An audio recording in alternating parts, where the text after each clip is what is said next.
Em 1656, um jovem de 23 anos foi amaldiçoado com tanta violência que até os demônios teriam sentido pena. Seu nome era Baruch Spinoza, e o que ele descobriu sobre a origem da humanidade permaneceu enterrado por mais de 3 séculos. Não porque fosse falso, mas porque era verdadeiro demais. Os rabinos de Amsterdã não o expulsaram por roubo, não o condenaram por assassinato, não o amaldiçoaram por adultério ou traição. Eles destruíram sua vida por algo muito mais perigoso. Spinoza olhou para o universo e viu a verdade. Viu o que nenhum sacerdote, nenhum rabino, nenhum imã, nenhum papa queria que a humanidade descobrisse. Viu o motivo real pelo qual existimos. Viu o propósito escondido por trás de cada religião, cada mito, cada história sagrada que já foi contada desde que o primeiro ser humano ergueu os olhos para as estrelas e perguntou: de onde viemos? E ele cometeu o erro fatal de contar para os outros. Naquela manhã de julho, quando o sol ainda não havia nascido sobre os canais de Amsterdã, Spinoza foi arrastado diante do tribunal rabínico. A sinagoga estava lotada. Homens, mulheres e crianças haviam sido convocados para testemunhar o que acontece quando alguém ousa pensar por conta própria. O rabino Saul Levi Morteira, o mesmo homem que havia sido seu mentor, que havia reconhecido nele um gênio sem precedentes, ergueu-se com um pergaminho nas mãos. Suas palavras ainda ecoam através dos séculos. Excomungamos, expulsamos, amaldiçoamos e execramos Baruch de Spinoza, com o consentimento de toda esta sagrada comunidade. Maldito seja de dia, maldito seja de noite, maldito seja quando dorme, maldito seja quando acorda, maldito seja quando sai, maldito seja quando entra. Que o Senhor nunca mais o perdoe. Que a ira do Senhor se inflame contra este homem e derrame sobre ele todas as maldições escritas no livro da lei. Que seu nome seja apagado deste mundo e do próximo.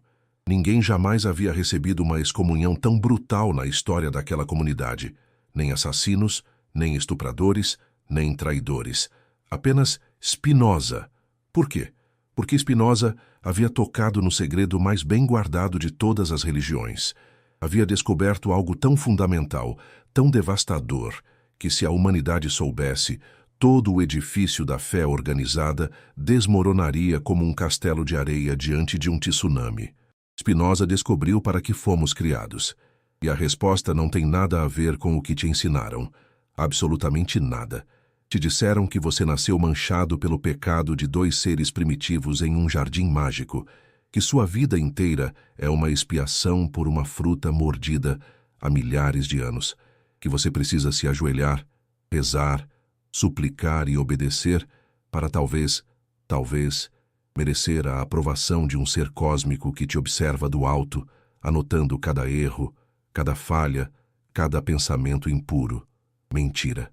Te convenceram de que o universo foi criado em 6 dias por uma entidade que precisou descansar no 7º, que a humanidade é o centro da criação, que bilhões de galáxias, cada uma contendo bilhões de estrelas, foram fabricadas apenas como decoração para o nosso pequeno planeta azul. Mentira. Te fizeram acreditar que existe um abismo intransponível entre você e o divino, que você é um verme rastejando na poeira, implorando migalhas de graça de um Senhor caprichoso que pode te lançar no fogo eterno se você comer carne na sexta-feira ou trabalhar no sábado. Mentira. Tudo mentira. E Spinoza provou isso. Não com fé, não com revelações, não com visões místicas ou anjos sussurrando em seu ouvido durante a noite. Spinoza provou com a única arma que nenhuma autoridade religiosa pode confiscar: a razão pura. Durante 21 anos após sua excomunhão, vivendo em quartos alugados, sobrevivendo de polir lentes para instrumentos ópticos, Spinoza construiu um sistema filosófico tão revolucionário que mudaria para sempre a maneira como a humanidade entende a si mesma. Sua obra-prima, a Ética, foi escrita em latim e estruturada como um tratado de geometria, com axiomas, proposições e demonstrações. Ele fez isso de propósito. Queria que suas descobertas fossem tão irrefutáveis quanto um teorema matemático. Queria que ninguém pudesse rejeitá-las apelando para a tradição, autoridade ou sentimento. E conseguiu. A Ética de Spinoza é considerada por muitos a obra filosófica mais importante já escrita. Einstein a chamou de sua maior influência. Goethe disse que ela moldou toda a sua visão de mundo. Hegel declarou que ser filósofo é, antes de tudo, ser espinosista. Mas o conteúdo dessa obra permanece desconhecido para a maioria das pessoas. E isso não é coincidência. A Igreja Católica colocou a ética no index de livros proibidos, onde permaneceu por séculos. Universidades evitavam mencioná-la.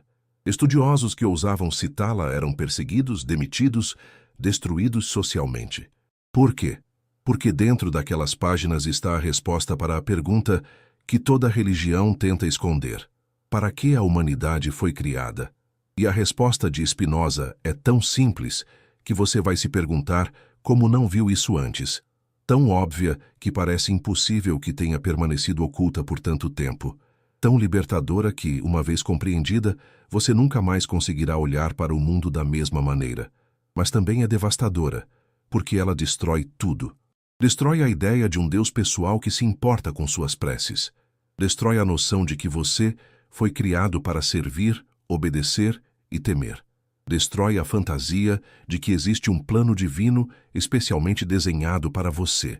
E no lugar dessas ilusões confortáveis, ela coloca algo muito maior. Algo que exige coragem para aceitar. Algo que a maioria das pessoas prefere não saber. Spinoza morreu em 1677, aos 44 anos, com os pulmões destruídos pela poeira de vidro que inalou durante décadas polindo suas lentes. Morreu pobre, sozinho, rejeitado por sua família, ignorado por sua comunidade. Mas morreu sabendo algo que reis e papas nunca souberam. Morreu conhecendo a verdade sobre a origem da humanidade. E agora, essa verdade está diante de você.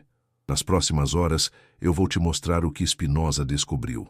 Vou desconstruir cada mentira que plantaram na sua mente desde a infância. Vou revelar o propósito real da existência humana.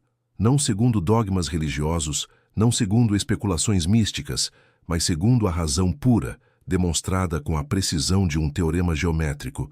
O que você vai ouvir não é uma opinião, é uma demonstração. Spinoza não acreditava no que escreveu. Ele provou. E quando você entender essas provas, vai perceber que passou a vida inteira acorrentado a uma mentira. Uma mentira criada para te controlar, te explorar, te manter pequeno e submisso. A verdade é diferente. A verdade é que você não é um verme, não é um pecador miserável, não é uma criatura decaída implorando perdão. Você é algo infinitamente mais extraordinário do que qualquer religião jamais teve coragem de admitir. E Spinoza foi o primeiro a provar isso. Prepare-se, porque o que vem a seguir vai transformar completamente a maneira como você entende sua própria existência. E uma vez que você veja a verdade, não há caminho de volta. Antes de te contar o que Spinoza descobriu sobre a origem da humanidade, você precisa entender quem era esse homem. Precisa conhecer o mundo que o moldou. Precisa sentir o peso das correntes que ele despedaçou, porque ninguém nasce revolucionário. Revolucionários são fabricados pelo fogo da injustiça. Baruch Spinoza nasceu em Amsterdã, no dia 24 de novembro de 1632, filho de uma família de judeus portugueses que haviam fugido da Inquisição Ibérica. Seus avós conheciam bem o cheiro de carne humana queimando nas fogueiras de Lisboa. Seus pais cresceram escondendo sua verdadeira fé, fingindo ser cristãos devotos enquanto secretamente acendiam velas no Shabat e sussurravam orações em hebraico atrás de portas trancadas. Quando finalmente chegaram à Holanda, pensaram ter encontrado o paraíso. A República Holandesa era, naquela época, o lugar mais tolerante da Europa. Judeus podiam praticar sua religião abertamente, podiam construir sinagogas, podiam prosperar nos negócios, podiam respirar, mas havia um preço. A comunidade judaica portuguesa de Amsterdã vivia sob vigilância constante. Não dos holandeses, que eram relativamente indiferentes às questões teológicas, mas de si mesma. Após gerações de perseguição, os líderes dessa comunidade desenvolveram uma obsessão patológica com a ortodoxia. Qualquer desvio, qualquer questionamento, qualquer sussurro de heresia era tratado como uma ameaça existencial. Eles haviam sobrevivido à Inquisição. Não permitiriam que nada, absolutamente nada, colocasse em risco sua frágil segurança. Foi nesse ambiente sufocante que o jovem Baruch cresceu. Desde criança, todos reconheciam seu gênio. Ele absorvia conhecimento, como uma esponja absorve água. Dominava o hebraico, o português, o espanhol, o holandês e o latim antes de completar 20 anos. Conhecia o Talmud de cor, podia debater com os rabinos mais eruditos e frequentemente os deixava sem resposta. Os líderes da comunidade o viam como uma promessa, um futuro rabino, um defensor da fé, uma luz para Israel. Eles não faziam ideia do que estavam alimentando, porque Baruch não apenas lia os textos sagrados, ele os questionava. Não aceitava uma interpretação só porque vinha de uma autoridade respeitada. Não engolia dogmas sem mastigá-los primeiro com os dentes afiados de sua razão. E quanto mais estudava, mais rachaduras encontrava. Rachaduras nos textos bíblicos que os rabinos fingiam não ver. Contradições que eram varridas para debaixo do tapete da tradição. Absurdos lógicos que todos aceitavam porque sempre haviam sido aceitos. Spinoza começou a fazer perguntas incômodas. Se Moisés realmente escreveu o Pentateuco, como explicar que o último livro descreve sua própria morte e enterro? Se a Bíblia é a palavra direta de Deus, por que contém erros geográficos, anacronismos históricos e contradições internas? Se os milagres realmente aconteceram, por que cessaram convenientemente antes que existissem testemunhas confiáveis para documentá-los? Os rabinos tentaram acalmá-lo, ofereceram explicações tradicionais, citaram comentadores antigos. Apelaram para o mistério da fé. Spinoza não se satisfez. Ele não estava interessado em mistérios convenientes. Estava interessado na verdade. E a verdade, ele começava a perceber, não morava nos templos. Foi então que Spinoza entrou em contato com a filosofia de René Descartes. Descartes havia revolucionado o pensamento europeu com uma ideia aparentemente simples: duvidar de tudo. Não aceitar nada como verdadeiro, a menos que pudesse ser demonstrado com clareza e distinção pela razão. Começar do zero e construir o conhecimento tijolo por tijolo, sobre fundações sólidas. Para Spinoza, foi como se alguém tivesse acendido uma luz em um quarto escuro. Se podia duvidar de tudo, então podia duvidar também das escrituras sagradas. Podia questioná-las não como um herege, mas como um filósofo. Podia analisá-las com as mesmas ferramentas que usaria para analisar qualquer outro texto antigo. E foi o que fez. O resultado foi devastador. Spinoza concluiu que a Bíblia não era a palavra literal de Deus.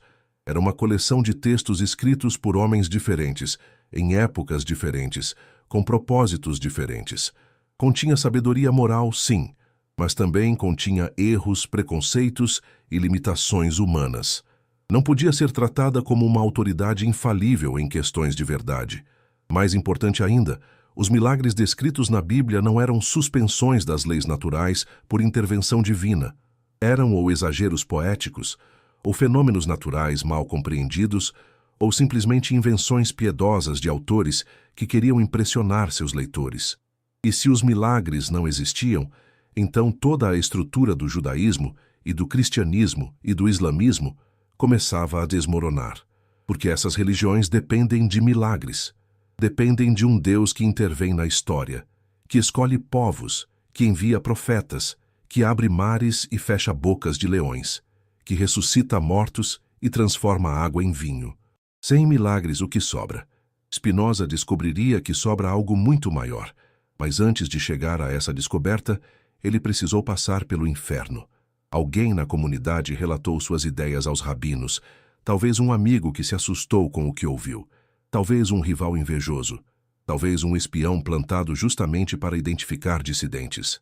Não sabemos quem foi, mas sabemos o que aconteceu depois.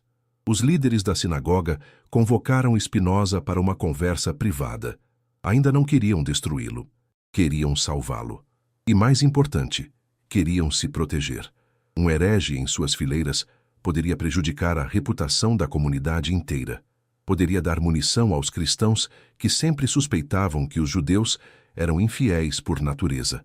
Ofereceram a Spinoza uma pensão anual generosa, 1000 florins, uma fortuna para a época. Em troca, ele só precisava manter a boca fechada, comparecer aos serviços religiosos, fingir que acreditava. Spinoza recusou, não porque fosse orgulhoso, não porque quisesse ser mártir, mas porque não conseguia viver uma mentira, não conseguia acordar todos os dias, olhar no espelho e ver um hipócrita olhando de volta. Ele escolheu a verdade sobre o conforto e pagou o preço. A excomunhão de 27 de julho de 1656 não foi apenas um ritual religioso, foi uma execução social. A partir daquele momento, nenhum judeu podia falar com Spinoza, nenhum judeu podia fazer negócios com ele. Nenhum judeu podia se aproximar dele a menos de 4 côvados, cerca de 2 metros. Ele se tornou um intocável. Sua própria família virou as costas. Seu irmão tentou roubá-lo da herança que lhe cabia por direito. Spinoza foi aos tribunais holandeses e ganhou a causa, mas abriu mão do dinheiro. Ficou apenas com a cama de seus pais e alguns poucos objetos pessoais. Não queria nada daquele mundo que o havia rejeitado. Queria apenas uma coisa: descobrir a verdade sobre a existência. E assim começou a segunda fase de sua vida. Spinoza abandonou o nome Baruch, que significa abençoado em hebraico, e adotou a versão latina, Benedictus. Mudou-se para aldeias nos arredores de Amsterdã, onde ninguém o conhecia. Aprendeu a polir lentes para telescópios e microscópios, um ofício que lhe permitia sobreviver sem depender de ninguém. E começou a escrever.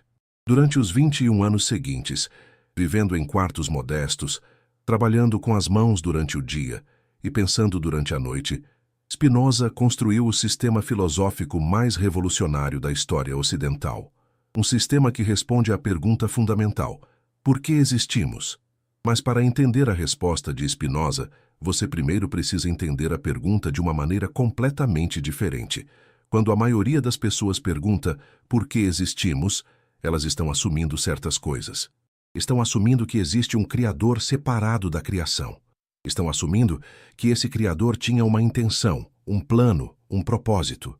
Estão assumindo que nós, seres humanos, somos o objeto desse plano, atores em um drama cósmico escrito por uma inteligência superior.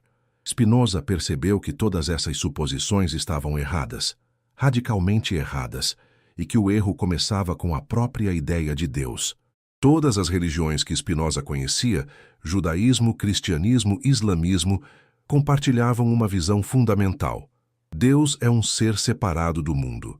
Ele criou o universo, mas não se confunde com ele. Ele está lá fora, ou lá em cima, observando sua criação de uma distância segura, intervindo ocasionalmente quando lhe convém. Esse Deus é frequentemente descrito em termos humanos.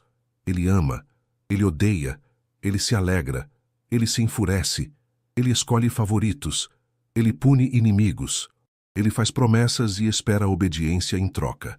Para Spinoza, essa imagem de Deus era não apenas falsa, mas infantil. Era uma projeção.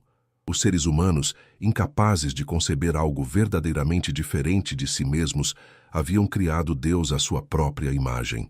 Haviam pegado suas emoções, seus desejos, seus medos e seus preconceitos e os haviam inflado até proporções cósmicas. O resultado era um Deus que parecia mais um tirano oriental do que uma explicação racional para a existência do universo. E Spinoza decidiu começar de novo, do zero. Se quisesse descobrir a verdade sobre Deus, e por extensão sobre a origem da humanidade, precisava abandonar tudo o que havia aprendido. Precisava limpar sua mente de séculos de condicionamento religioso. Precisava olhar para o universo com olhos frescos, como se fosse a primeira pessoa a contemplá-lo. E foi o que fez. O resultado foi a Ética, uma obra que começa com uma definição aparentemente simples, mas que contém em si as sementes de uma revolução completa no pensamento humano. Spinoza define Deus como uma substância que consiste em infinitos atributos, cada um dos quais expressa uma essência eterna e infinita. Parece complicado, mas na verdade é revolucionariamente simples. O que Spinoza está dizendo é que Deus não é um ser separado do universo. Deus é o próprio universo. Não existe nada fora de Deus, porque Deus é tudo o que existe. Cada estrela, cada planeta, cada átomo, cada pensamento, cada emoção, cada ser vivo, tudo isso é Deus se manifestando de infinitas maneiras diferentes. A frase que resume essa visão se tornaria uma das mais famosas da história da filosofia. Deus sive natura. Deus, ou seja, a natureza. Deus e a natureza são a mesma coisa. Não são dois nomes para duas realidades diferentes. São dois nomes para a mesma realidade única, infinita e eterna. Isso significa que você, neste exato momento, é parte de Deus. Não uma criatura separada implorando a atenção de um ser distante. Não um pecador miserável rastejando na poeira cósmica. Você é uma expressão direta, imediata e necessária da substância divina. Você é Deus se manifestando de uma forma particular. E o mesmo vale para tudo o que existe. Quando você olha para as estrelas, está olhando para Deus. Quando sente o vento em seu rosto, está sentindo Deus. Quando ama, quando sofre, quando pensa, quando sonha, tudo isso é Deus se experimentando através de você. Essa ideia era tão radical que os contemporâneos de Spinoza simplesmente não conseguiram processá-la. Para os religiosos, era ateísmo disfarçado. Se Deus é tudo, então Deus não é nada em particular. Não existe um ser supremo para adorar, para temer, para obedecer. Não existem mandamentos divinos, porque não existe um divino separado para dar mandamentos. Para os ateus da época, também era difícil de aceitar. Se tudo é Deus, então Deus existe em algum sentido. Não é possível simplesmente descartá-lo como uma superstição primitiva. Spinoza não se encaixava em nenhuma categoria confortável, e talvez seja por isso que foi tão perseguido por todos os lados. Mas ele não estava interessado em agradar ninguém. Estava interessado na verdade. E a verdade, ele havia demonstrado, era que existe apenas uma substância no universo, infinita, eterna, necessária, e que tudo o mais são modos dessa substância única. Deus não criou o mundo. Deus é o mundo. E se isso é verdade, então a pergunta "por que fomos criados?" ganha um significado completamente diferente. Porque nós não fomos criados por alguém que está fora de nós. Somos manifestações necessárias de uma realidade que não poderia ser diferente do que é. Existimos porque a existência é a própria natureza de Deus. Somos porque Deus é. Mas isso ainda não responde à pergunta mais profunda. Se somos manifestações de Deus, qual é o propósito dessas manifestações? Por que Deus se expressa através de seres conscientes como nós? O que a existência humana acrescenta à totalidade infinita? A resposta de Spinoza para essa pergunta vai te surpreender, porque ela inverte completamente a lógica religiosa tradicional e abre as portas para uma compreensão da existência humana, que é, ao mesmo tempo, mais humilde e mais gloriosa do que qualquer religião jamais imaginou. Agora que você entende que Deus e a natureza são a mesma coisa, podemos avançar para o coração da descoberta de Spinoza. Mas antes de continuar, preciso te pedir uma coisa. Se você chegou até aqui, é porque existe algo em você que busca mais do que as respostas prontas que o mundo oferece. Existe uma inquietação, uma sede de compreensão que não se satisfaz com dogmas repetidos mecanicamente. Você não quer acreditar. Você quer entender. E isso te torna raro. A maioria das pessoas foge desse tipo de questionamento. Preferem o conforto das certezas herdadas, mesmo que essas certezas não façam sentido. Preferem dormir tranquilas, acreditando nas mesmas histórias que seus avós acreditavam, sem jamais perguntar se essas histórias são verdadeiras. Você é diferente. E por isso eu quero te fazer um convite. Enquanto você absorve essas ideias que Spinoza dedicou sua vida a desenvolver, pense em como elas ressoam com sua própria experiência. Pense nas perguntas que você sempre teve medo de fazer. Pense nas dúvidas que guardou em silêncio porque ninguém ao seu redor parecia compartilhá-las. E depois, escreva nos comentários. Não precisa ser uma dissertação filosófica. Pode ser apenas uma frase, uma pergunta, uma reflexão. Quero saber o que está passando pela sua mente neste momento. Quero saber qual verdade sobre a existência você gostaria de descobrir.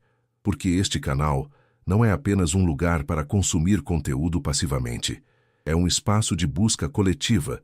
Somos todos peregrinos na mesma jornada, tentando entender por que estamos aqui e o que devemos fazer com o tempo que nos foi dado.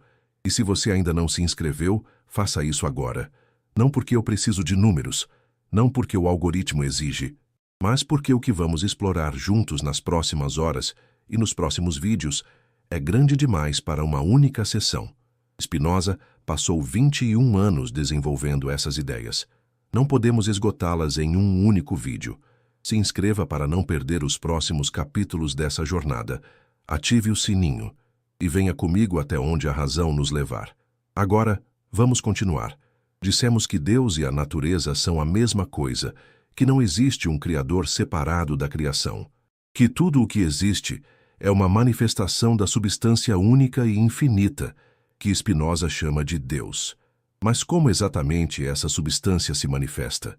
Spinoza introduz aqui dois conceitos fundamentais: atributos e modos. Os atributos são as características essenciais de Deus, as maneiras pelas quais a substância divina pode ser compreendida. Spinoza diz que Deus possui infinitos atributos, mas que nós, seres humanos, só conseguimos perceber dois: o pensamento e a extensão. Extensão é tudo aquilo que ocupa espaço. É o mundo físico.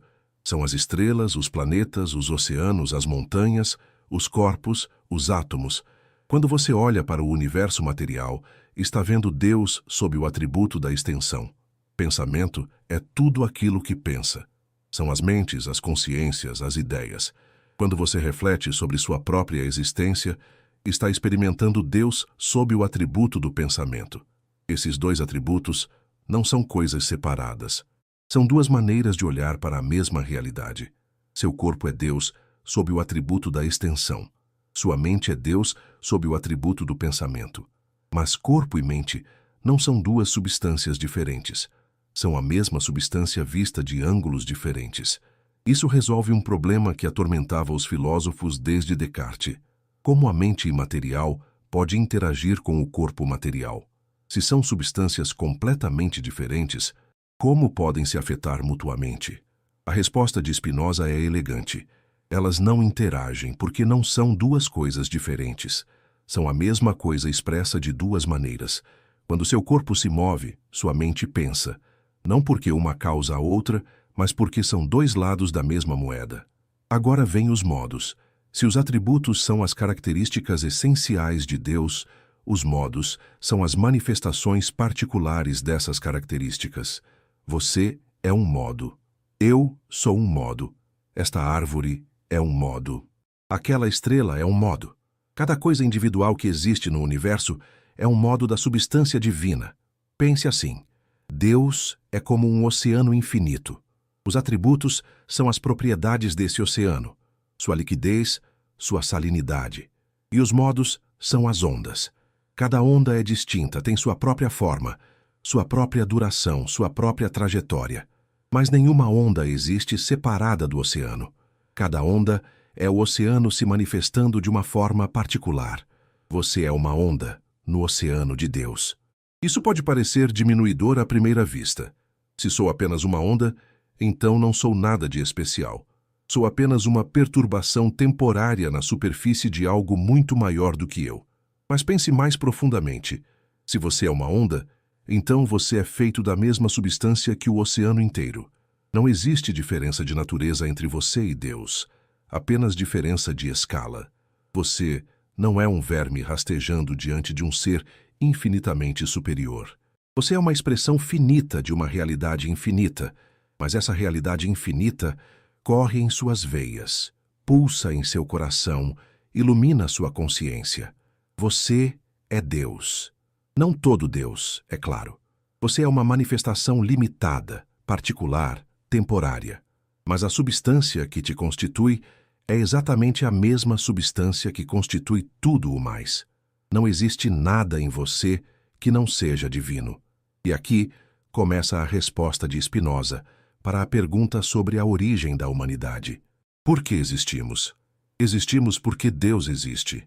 E Deus, sendo infinito, necessariamente se expressa de infinitas maneiras. A existência humana não é um capricho de um Criador entediado. Não é um teste imposto por um juiz celestial. Não é um acidente em um universo sem sentido. A existência humana é uma necessidade lógica. Deus não poderia deixar de se manifestar através de seres como nós, porque Deus não pode deixar de se manifestar de todas as maneiras possíveis. A infinitude divina exige que todas as formas de existência se realizem. Mas isso ainda não explica para que existimos. Só explica por que existimos. A diferença é crucial. Dizer por que existimos é apontar uma causa. Dizer para que existimos é apontar uma finalidade, um propósito. E aqui Spinoza faz uma afirmação que chocou seus contemporâneos e continua chocando até hoje. Não existe finalidade no universo. Deus não criou a humanidade para um propósito específico, porque Deus não age com propósitos. Propósitos implicam carência. Se você faz algo com um propósito, é porque quer alcançar um resultado que ainda não possui. Você trabalha para ganhar dinheiro porque não tem o dinheiro que deseja. Você estuda para adquirir conhecimento porque não tem o conhecimento que busca. Mas Deus, sendo infinito e perfeito, não carece de nada. Não existe nada que Deus queira alcançar, porque Deus já é tudo. Não existe nada que Deus deseje obter, porque Deus já possui tudo. Portanto, Deus não age por finalidades. Deus simplesmente é, e ao ser, manifesta-se necessariamente em tudo o que existe. A existência humana não tem um propósito externo, um objetivo colocado de fora por um Criador que espera algo de nós. Isso pode parecer niilismo. Se não existe propósito, então a vida não tem sentido, certo? Errado. Spinoza não era nihilista. Muito pelo contrário. Ele acreditava que a vida humana tem um significado profundo, mas esse significado não vem de fora. Vem de dentro. Não é imposto por um Deus externo. É descoberto através da compreensão de nossa própria natureza. E qual é nossa natureza? Spinoza responde com outro conceito fundamental: o conatus. Conatus é uma palavra latina que significa esforço, impulso, tendência. Spinoza diz que todo ser, absolutamente todo ser no universo, possui um conatus, um esforço para perseverar em sua própria existência. A pedra tende a permanecer pedra, a árvore tende a permanecer árvore, o animal tende a permanecer vivo, e você, ser humano, tende a continuar existindo, a crescer, a se expandir, a se tornar mais plenamente você mesmo. Esse conatus não é um propósito imposto de fora, é a própria essência de cada ser. Você não escolhe querer continuar existindo. Esse querer é você. É o que te define como o ser particular que você é. Mas no ser humano, o conatus assume uma forma especial, porque nós não apenas existimos, nós sabemos que existimos. Não apenas vivemos, refletimos sobre nossa vida. Não apenas sentimos, entendemos o que sentimos. Somos a natureza tomando consciência de si mesma. E isso muda tudo. Quando você entende que é uma manifestação de Deus, quando você realmente entende, não como uma ideia abstrata, mas como uma experiência viva, algo extraordinário acontece. Você deixa de se sentir separado do universo. Deixa de se sentir um estranho em uma terra estranha. Deixa de se sentir um órfão cósmico abandonado em um mundo hostil. Você se sente em casa, porque você está em casa. Você sempre esteve. Nunca houve separação. A separação era uma ilusão criada pela ignorância, alimentada pela religião, perpetuada pelo medo. Spinoza chama essa compreensão de amor intellectualis Dei, o amor intelectual de Deus. Não é um amor sentimental. Não é o amor emocional que você sente por uma pessoa querida. É algo mais profundo. É a alegria que surge quando você compreende sua própria natureza e seu lugar no todo infinito. É a felicidade de quem finalmente entende. E essa felicidade, diz Spinoza, é a coisa mais alta que um ser humano pode alcançar. É a verdadeira bem-aventurança, não um prêmio dado após a morte por um Deus que julga, mas uma conquista realizada em vida por quem se dedica a conhecer a verdade. Então, para que fomos criados? Spinoza responderia: essa pergunta está mal formulada. Não fomos criados para nada, porque não existe um Criador externo com intenções. Mas nossa existência tem um significado intrínseco. Somos o universo se conhecendo a si mesmo. Somos Deus se contemplando através de olhos finitos. E quando compreendemos isso, alcançamos a única felicidade que realmente importa. Uma felicidade que ninguém pode tirar de você. porque não depende de circunstâncias externas. Não depende de riqueza, de fama, de poder, de aprovação alheia. Depende apenas do conhecimento, e o conhecimento, uma vez adquirido, é seu para sempre. Esta é a resposta de Spinoza para a origem da humanidade. Não uma história de pecado e redenção. Não um drama cósmico de queda e salvação. Não uma narrativa de criaturas miseráveis implorando perdão a um Senhor caprichoso. Uma história de despertar. Uma história de ignorância que se transforma em compreensão. Uma história de ondas que descobrem que são feitas do mesmo oceano. E essa história, meu amigo, não aconteceu há milhares de anos em um jardim mítico. Ela está acontecendo agora, em você. Você já ouviu falar no problema do mal? É uma das objeções mais antigas e mais poderosas contra a existência de um Deus bondoso e todo-poderoso. A formulação clássica remonta ao filósofo grego Epicuro, mas ela nunca deixou de atormentar os teólogos. Se Deus quer impedir o mal, mas não pode, então não é todo-poderoso. Se Deus pode impedir o mal, mas não quer, então não é bondoso. Se Deus pode e quer impedir o mal, por que o mal existe? Durante milhares de anos, os defensores da religião tradicional tentaram resolver esse problema. Inventaram o livre-arbítrio, dizendo que Deus permite o mal porque nos deu liberdade para escolher. Inventaram o plano divino misterioso, dizendo que o mal existe por razões que nossa mente limitada não pode compreender. Inventaram a provação, dizendo que Deus nos testa através do sofrimento para verificar nossa fé. Nenhuma dessas respostas satisfaz uma mente honesta. Se Deus é todo-poderoso, poderia ter criado seres livres que sempre escolhessem o bem. Se Deus é onisciente, já sabe o resultado de qualquer teste antes de aplicá-lo. Se Deus é bondoso, não torturaria suas criaturas para provar um ponto. O problema do mal permanece sem solução dentro da teologia tradicional. Mas Spinoza o dissolve completamente. Dissolve, não resolve. Porque resolver um problema é encontrar uma resposta dentro dos termos em que ele foi colocado. Dissolver um problema é mostrar que os termos estão errados, que a própria pergunta não faz sentido. E o problema do mal não faz sentido dentro do sistema de Spinoza. Por quê? Porque o problema do mal pressupõe um Deus pessoal, separado do mundo, que toma decisões baseadas em valores como bondade e maldade. Pressupõe que Deus poderia ter criado o mundo de outra maneira, mas escolheu criá-lo assim. Pressupõe que existe um padrão de bem e mal independente de Deus, pelo qual Deus pode ser julgado. Spinoza rejeita todas essas pressuposições. Deus não é uma pessoa que toma decisões. Deus é a totalidade infinita que se expressa necessariamente em tudo o que existe. Deus não escolheu criar este mundo em vez de outro. Este mundo é a única expressão possível da natureza divina. E quanto ao bem e ao mal, Spinoza faz uma afirmação radical. Bem e mal não existem em si mesmos. Não são propriedades objetivas das coisas. São rótulos que os seres humanos aplicam às coisas de acordo com seus próprios interesses. Quando dizemos que algo é bom, estamos dizendo que aumenta nossa potência, nossa capacidade de agir, nossa alegria. Quando dizemos que algo é mau, estamos dizendo que diminui nossa potência, nos enfraquece, nos entristece. O leão que devora a gazela está fazendo algo mal? Para a gazela, sim. Para o leão, não. Para a natureza como um todo, nem bom nem mal. Apenas necessário.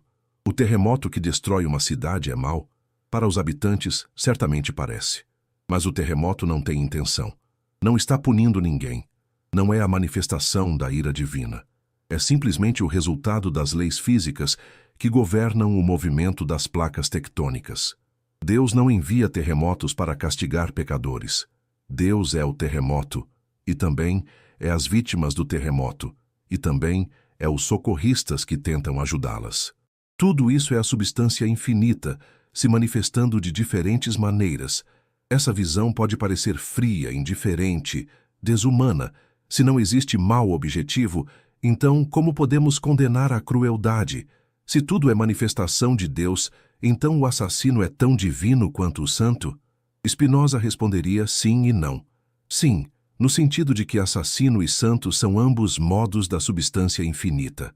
Ambos são feitos da mesma essência divina. Não existe diferença ontológica. diferença de ser entre eles. Mas não, no sentido de que suas ações têm consequências muito diferentes. O assassino age por ignorância, movido por paixões que não compreende. O santo age por conhecimento, movido por uma compreensão clara de sua natureza e de sua relação com o todo. O assassino diminui sua própria potência enquanto tenta aumentá-la. Ele acha que destruir o outro vai beneficiá-lo, mas na verdade o enfraquece, física, mental, socialmente. Suas ações são autodestrutivas, mesmo quando parecem bem-sucedidas no curto prazo. O santo aumenta sua própria potência e a potência dos outros ao mesmo tempo. Ele compreende que não existe separação real entre ele e o resto da existência. Fazer o bem aos outros é fazer o bem a si mesmo, porque os outros são manifestações da mesma substância que ele. Spinoza não é um relativista moral que diz tudo vale. Ele é um naturalista moral que diz certas coisas funcionam melhor que outras. E o que funciona melhor, o que genuinamente aumenta nossa potência de existir, é o conhecimento, a razão, o amor intelectual. Mas voltemos à questão da origem da humanidade. Se não existe mal objetivo, o que devemos pensar da história bíblica da queda? A história de Adão e Eva comendo o fruto proibido e sendo expulsos do paraíso? Spinoza tinha muito a dizer sobre isso. Primeiro, ele não acreditava que a história fosse literalmente verdadeira. Não existiu um primeiro casal humano em um jardim mágico. Não existiu uma serpente falante oferecendo frutas proibidas. Não existiu um Deus que passeava pelo jardim na brisa da tarde. Essas são imagens mitológicas, maneiras de transmitir verdades abstratas através de narrativas concretas. A Bíblia não é um livro de história ou ciência. É um livro de ensinamentos morais codificados em histórias. Mas qual verdade a história da queda estava tentando transmitir? Spinoza sugere: a história fala sobre a passagem da ignorância ao conhecimento. No Jardim do Éden, Adão e Eva viviam em um estado de inocência animal. Não conheciam o bem e o mal porque não refletiam sobre suas próprias ações. Simplesmente existiam, como os outros animais existem, sem autoconsciência, sem julgamento, sem culpa.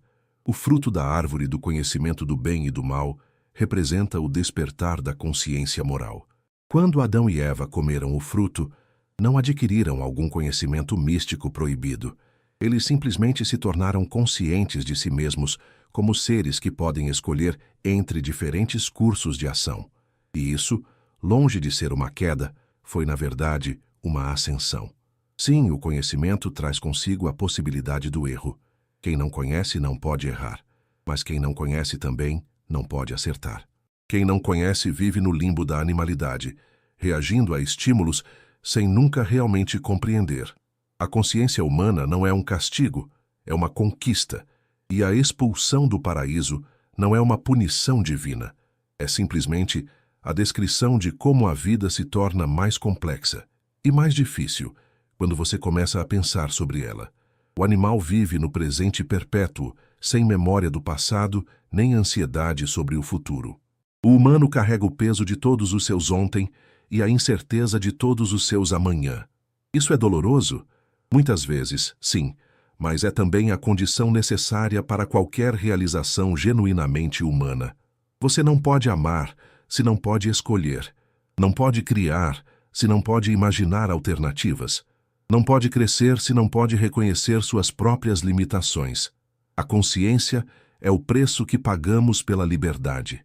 Spinoza acreditava que esse preço valia a pena. Mas há um problema na interpretação tradicional da história da queda, que Spinoza considerava especialmente danoso: a ideia de pecado original. Segundo a doutrina cristã, o pecado de Adão e Eva foi transmitido a todos os seus descendentes. Todos nós nascemos manchados por uma culpa que não cometemos. Todos nós somos pecadores desde o primeiro instante de nossa existência, não por nada que fizemos, mas simplesmente por sermos humanos. Para Spinoza, essa ideia era não apenas falsa, mas moralmente repugnante. Culpar alguém por uma ação que não cometeu é a negação da justiça. Condenar um recém-nascido por um pecado cometido milhares de anos antes de seu nascimento é uma monstruosidade que só uma teologia distorcida poderia conceber.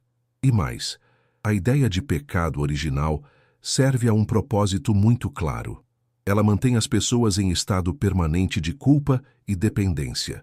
Se você nasce pecador, precisa de alguém para te salvar. Se você é incapaz de se redimir por seus próprios esforços, precisa de uma instituição que administre a graça divina em seu nome. A doutrina do pecado original não foi criada para descrever a condição humana. Foi criada para justificar o poder da Igreja. Spinoza rejeitava isso completamente. O ser humano não nasce pecador, nasce ignorante, o que é muito diferente. A ignorância não é uma mancha moral, é simplesmente um ponto de partida.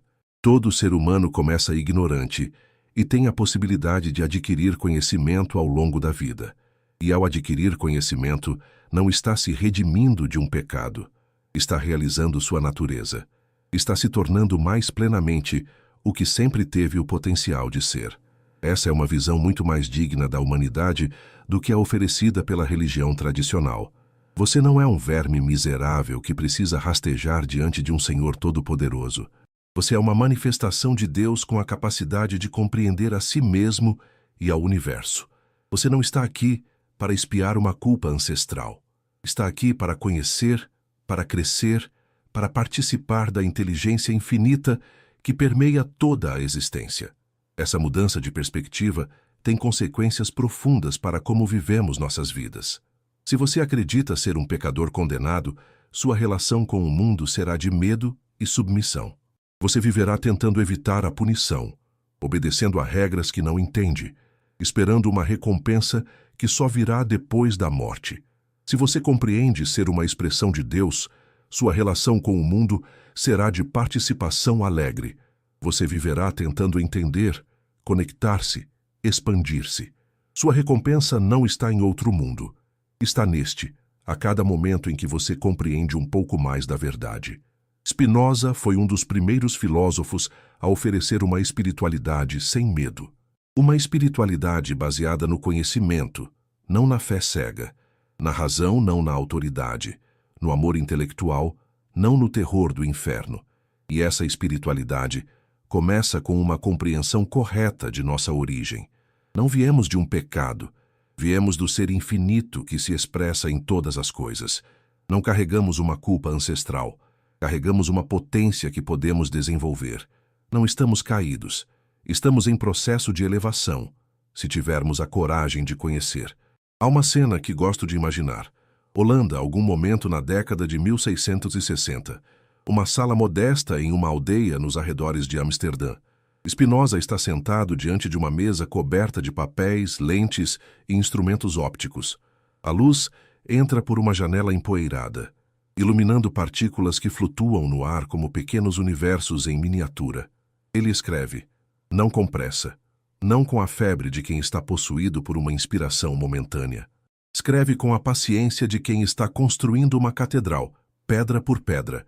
Cada proposição é uma pedra, cada demonstração é a argamassa que une as pedras. E a catedral que está sendo erguida não é um templo para um Deus distante, é uma estrutura de pensamento que revelará Deus em toda parte. Naquela sala, enquanto o mundo lá fora continuava suas guerras religiosas, suas perseguições, suas queimas de hereges e suas excomunhões, Spinoza estava criando algo que sobreviveria a todos os impérios de sua época, uma filosofia da imanência. Essa palavra, imanência, é crucial para entender o que Spinoza estava fazendo. É o oposto de transcendência. A teologia tradicional é transcendente. Coloca Deus fora do mundo, acima do mundo, além do mundo. Deus é o totalmente outro, o incompreensível, o que está para além de qualquer coisa que possamos imaginar. E justamente por estar além, Deus precisa de intermediários, profetas, sacerdotes, igrejas, sacramentos. Você não pode acessar Deus diretamente. Precisa passar pelas instituições que se dizem autorizadas a representá-lo. A filosofia de Spinoza é imanente. Coloca Deus dentro do mundo, como o mundo, através do mundo. Deus não está em algum lugar distante, olhando para nós de cima. Deus está aqui agora em cada átomo e em cada pensamento. E você não precisa de intermediários para acessá-lo. Você já está em contato com ele a cada instante de sua existência. Essa mudança de transcendência para a imanência tem consequências revolucionárias. Se Deus é transcendente, então o mundo material é inferior, talvez até desprezível. A carne é fraca. Os prazeres são tentações. A única coisa que realmente importa é a alma imortal e sua relação com o além. Se Deus é imanente, então o mundo material é sagrado. Cada pedra é divina, cada corpo é um templo. Não existe separação entre espírito e matéria, tudo é expressão da mesma substância infinita. Se Deus é transcendente, então a razão humana é limitada e não confiável. Há mais coisas entre o céu e a terra do que sonha a tua filosofia, dizem os místicos. O conhecimento verdadeiro vem apenas da revelação, dos livros sagrados, das visões proféticas, dos ensinamentos de autoridades divinamente inspiradas. Se Deus é imanente, então a razão humana é uma manifestação da inteligência divina. Pensar claramente é participar da mente de Deus. O conhecimento não depende de revelação sobrenatural. Pode ser alcançado por qualquer pessoa que se dedique a investigar a natureza das coisas. Essa é a revolução spinoziana. Não é apenas uma mudança de doutrina. É uma mudança completa na maneira como o ser humano se relaciona com a realidade. E tem tudo a ver com a questão da origem da humanidade. Pense nas implicações. Se Deus é transcendente, então a humanidade foi criada de fora, por um ser totalmente diferente de nós. Somos argila moldada por um oleiro. Somos máquinas construídas por um engenheiro.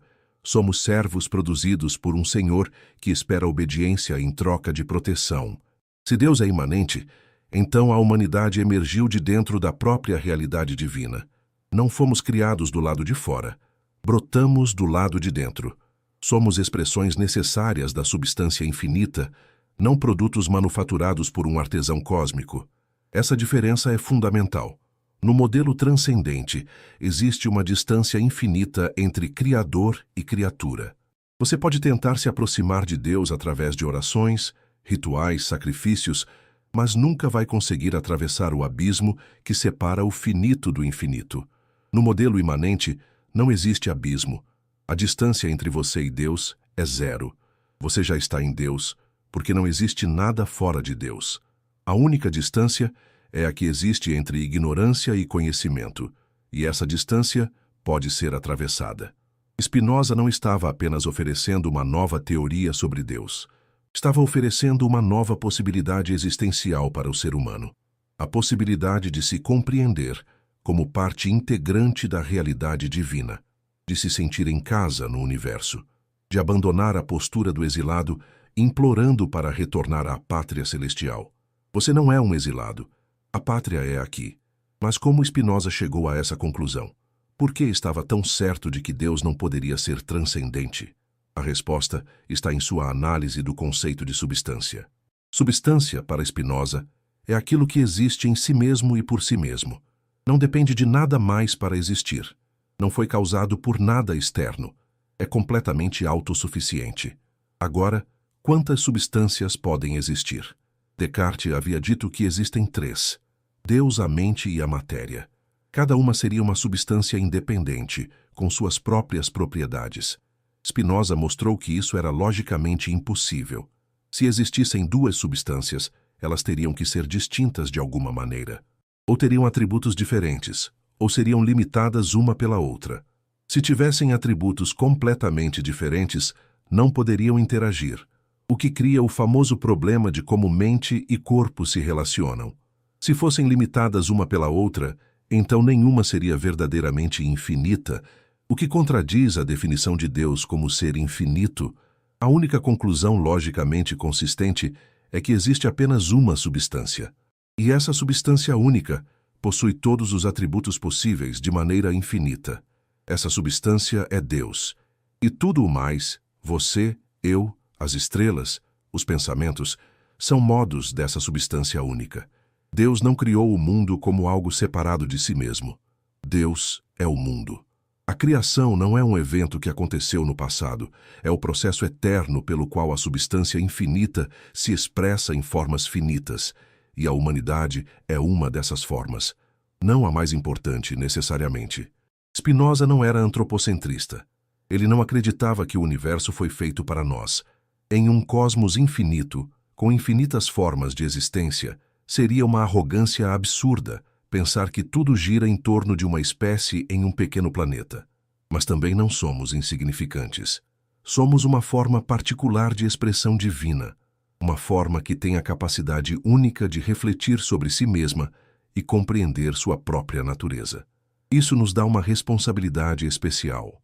Não a responsabilidade de obedecer a mandamentos arbitrários, não a responsabilidade de expiar pecados imaginários, a responsabilidade de conhecer. Spinoza acreditava que o conhecimento é o bem supremo para o ser humano. Não porque alguma autoridade disse isso, mas porque conhecer é nossa própria natureza se realizando plenamente. Somos seres pensantes. Pensar é o que fazemos quando funcionamos bem. E pensar direito, pensar com clareza, com rigor, com honestidade, é o mais alto exercício de nossa humanidade. Quando você compreende uma verdade matemática, está participando da mente infinita de Deus. Quando entende a causa de um fenômeno natural, está vendo como Deus se manifesta naquele fenômeno. Quando conhece a si mesmo, suas emoções, suas motivações, suas limitações, está contemplando um modo particular da substância divina. O conhecimento é uma forma de amor. Parece estranho dizer isso, em uma época que separa completamente razão e emoção, ciência e espiritualidade. Mas para Spinoza, essa separação era artificial. Conhecer verdadeiramente algo é amá-lo, não no sentido sentimental de ter bons sentimentos sobre isso, no sentido mais profundo de se unir a isso, de participar de sua realidade, de superar a ilusão de separação. Quando você conhece outra pessoa, realmente conhece, não apenas reconhece seu rosto, você percebe que ela é feita da mesma substância que você. Suas alegrias são variações das suas alegrias. Seus sofrimentos são variações dos seus sofrimentos. A barreira entre eu e outro começa a se dissolver. E quando você conhece o universo, realmente conhece, não apenas acumula informações sobre ele, você percebe que ele é você, em escala ampliada. Você não está olhando para o cosmos de fora como um espectador em um teatro. Você é parte do espetáculo. Você é o cosmos se olhando no espelho. Esse conhecimento não te diminui, te expande. Você deixa de ser um pequeno eu isolado, lutando sozinho contra um mundo hostil. Você se torna um nó em uma rede infinita de conexões, uma onda consciente no oceano eterno do ser.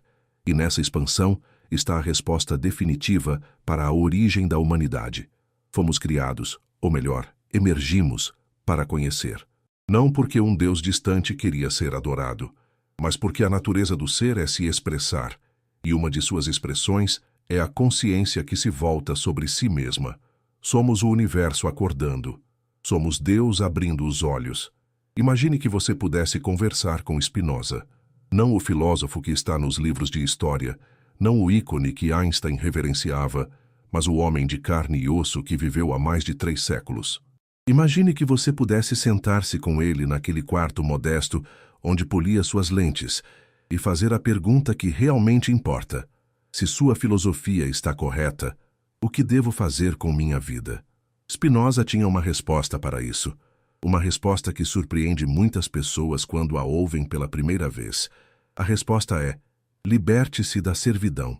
Servidão. A palavra parece estranha neste contexto. Você provavelmente não se considera um escravo. Não há correntes em seus pulsos. Ninguém segura um chicote sobre sua cabeça. Você vai e vem como quer. Trabalha no que escolheu, vive onde preferiu morar. Mas Spinoza diria que você está profundamente enganado sobre sua liberdade. A maioria dos seres humanos, ele argumentava, vive em estado de servidão absoluta. Não servidão física, mas servidão emocional. Somos escravos de nossas paixões. O que são paixões? Para Spinoza, paixões são emoções que surgem de causas externas que não compreendemos.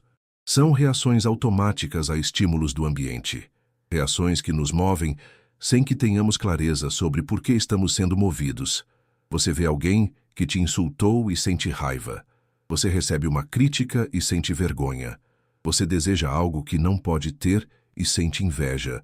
Você contempla a possibilidade de perder algo importante e sente medo.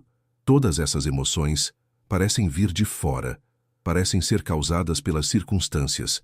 O insulto causou a raiva, a crítica causou a vergonha. A riqueza alheia causou a inveja, a incerteza causou o medo. Mas isso é uma ilusão, diz Spinoza. As circunstâncias externas não causam suas emoções. Elas apenas acionam mecanismos internos que você não compreende. Sua raiva não vem do insulto. Vem de ideias confusas sobre você mesmo, sobre honra, sobre o que significa ser atacado. Sua inveja não vem da riqueza alheia. Vem de comparações que você mesmo faz, baseadas em valores que absorveu sem examinar. Enquanto você não compreender esses mecanismos internos, será jogado de um lado para outro pelas ondas da vida. Um dia está feliz porque aconteceu algo agradável.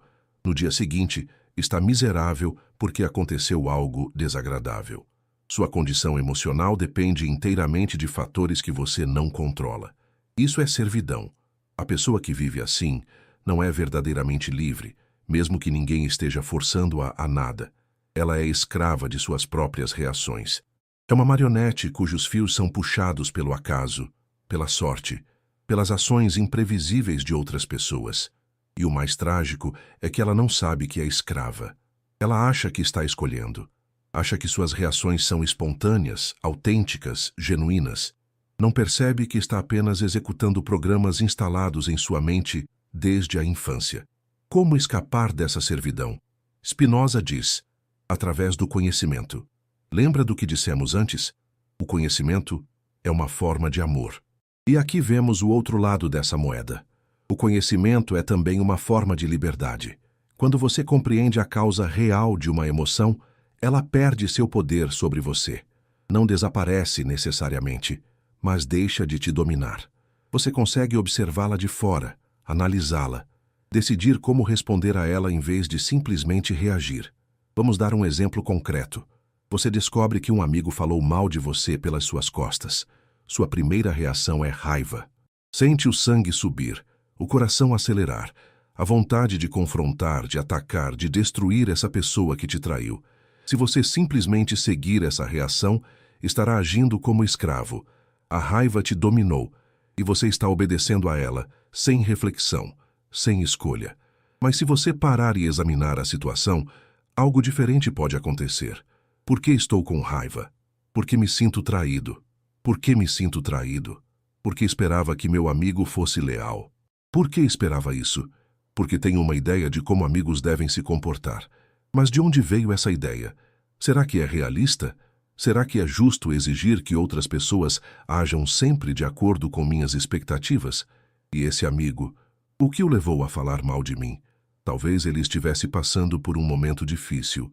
Talvez tenha interpretado mal algo que eu disse. Talvez tenha suas próprias inseguranças que o levam a criticar os outros. Ao fazer essa análise, você não está justificando a ação do amigo. Não está dizendo que o que ele fez foi certo. Está simplesmente compreendendo, vendo a situação como ela realmente é, em vez de vê-la através da névoa da raiva. E algo notável acontece. A raiva diminui. Não porque você reprimiu, não porque decidiu ser o maior e perdoar forçadamente. A raiva diminui naturalmente quando você compreende suas causas. É como se a luz da razão dissolvesse a névoa da emoção. Isso é o que Spinoza chamava de transformar paixões em ações. Paixões são emoções passivas, coisas que acontecem com você. Ações são emoções ativas, coisas que você faz a partir de sua própria natureza. A raiva cega é uma paixão. A indignação refletida é uma ação. O medo paralisante é uma paixão. A cautela prudente é uma ação. O amor possessivo é uma paixão. O amor que quer o bem do amado é uma ação. Spinoza não está dizendo que você deve eliminar as emoções. Isso seria impossível, indesejável. As emoções são parte de nossa natureza. São manifestações do nosso conatus, do nosso esforço para perseverar e nos expandir. O que ele está dizendo é que você pode transformar suas emoções através do conhecimento. Pode deixar de ser jogado por elas e passar a participar delas conscientemente. E essa transformação é exatamente o que significa realizar nossa natureza como seres humanos. Lembra da pergunta sobre a origem da humanidade? Para que fomos criados? Aqui está parte da resposta. Fomos criados, ou melhor, emergimos para transformar paixão em ação, para passar da servidão à liberdade, para deixar de ser folhas ao vento e nos tornar seres que compreendem o vento e escolhem como dançar com ele. Isso não é um dever moral imposto de fora, é a realização do que já somos em potência. Todo ser humano tem a capacidade de compreender. Todo ser humano tem a capacidade de refletir sobre suas emoções. Todo ser humano tem a capacidade de se libertar da servidão. Mas nem todo ser humano exerce essa capacidade. A maioria permanece escrava a vida inteira, reagindo automaticamente, nunca parando para examinar as forças que a movem. E aqui está o ponto crucial. Isso não é culpa delas. Não em um sentido moralizante. Spinoza rejeitava a ideia de livre-arbítrio no sentido tradicional. Ele não acreditava que as pessoas escolhem livremente ser ignorantes ou sábias, escravas ou livres. Cada pessoa age de acordo com sua natureza e suas circunstâncias. Quem permanece na servidão o faz porque as causas que a formaram produziram esse resultado. Isso parece fatalismo. Se tudo é determinado, para que se esforçar? Mas Spinoza responde: o próprio esforço para compreender é parte da cadeia causal. Quando você estuda filosofia, quando reflete sobre suas emoções, quando busca o conhecimento, essas ações modificam sua natureza, e natureza modificada produz resultados diferentes. Você não escolhe livremente se tornar sábio, mas se as circunstâncias forem favoráveis, se você encontrar os livros certos, os professores certos, os momentos de clareza, a sabedoria pode emergir em você. E uma vez que a sabedoria começa a emergir, ela se auto-perpetua. O conhecimento gera mais conhecimento. A liberdade gera mais liberdade. Cada passo dado ilumina o próximo passo. É por isso que Spinoza escreveu a Ética.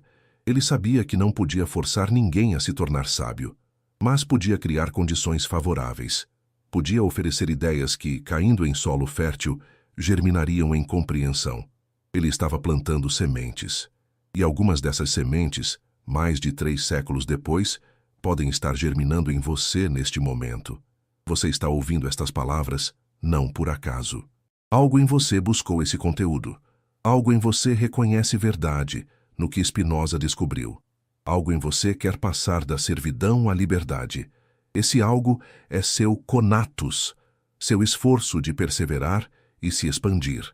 É a mesma força que move as estrelas e os átomos, manifestando-se através de você na forma de um desejo de compreender. Não resista a esse desejo. Siga-o até onde ele te levar. Porque esse é o propósito de sua existência. Não servir a um Deus distante, mas realizar a potência de conhecer, que é sua própria essência. Você foi criado para ser livre. Agora é hora de começar a sê-lo. Existe uma história sobre Spinoza que talvez seja apócrifa, mas que captura perfeitamente sua visão sobre a existência humana. Dizem que um dia, enquanto trabalhava em sua oficina de lentes, uma aranha teceu uma teia no canto da janela. Spinoza, em vez de destruí-la como a maioria das pessoas faria, parou para observá-la. Observou como ela construía sua armadilha com precisão geométrica. Observou como esperava pacientemente suas presas. Observou como atacava quando uma mosca caía na teia. E então, dizem, ele pegou 2 moscas e as colocou na teia. Não para alimentar a aranha, mas para ver o que aconteceria quando uma aranha tivesse mais recursos do que precisava. Ficaria satisfeita? Ficaria gananciosa? Mudaria seu comportamento? Os visitantes que testemunharam essa cena ficaram horrorizados. Como um filósofo que falava sobre Deus poderia se divertir com a morte de moscas? Spinoza supostamente respondeu: não estou me divertindo, estou aprendendo. Para ele, observar a natureza, qualquer parte da natureza, por mais humilde que fosse, era uma forma de contemplação divina. A aranha é uma manifestação de Deus. A mosca é uma manifestação de Deus. A relação entre predador e presa é Deus explorando as possibilidades da existência.